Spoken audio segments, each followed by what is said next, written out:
నేను చేస్తానయ్యా.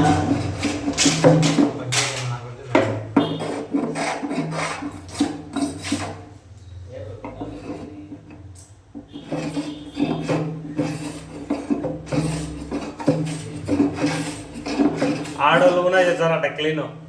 ఆడోళ్ళు తెచ్చారు. ఆడోళ్ళు కూడా చేస్తారన్నమాట. అదే పని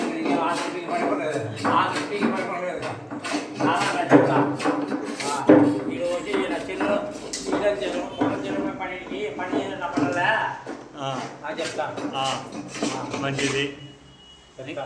చెప్పు ఏమి రాణిలో వస్తానంటలే, టీ తీసుకొని వస్తానంట. అన్న నువ్వు టీకి పోమంటే నువ్వు పోవా? అవు నువ్వు టీకి పోమంటది. ఈ పని చేయమంటారా? ఊరికి ఫోటోలు చేయను, అక్కడ ఇదే పని అయిపోయింది. పని చేసేదా మండలా? అవు చెప్పునా, ఏం భయము చెప్పు. చెప్పు నేను చెప్తా. బ్రహ్మయ్యనే వీడియో తీయమంటాడు నా, నేనేం చేయాలన్నా వీడియో తీయమంటాడు. వెంకటేశ్వర అన్నాడు కావాలంటే అని చెప్తా. వెంకటేశ్వర కొత్త సెల్లు తీసుకున్నాయండి, నీ సెల్లు తీ వెంకటేశ్వర బాగుంటుంది నీ సెల్లులో అని చెప్తాడు అని చెప్తా.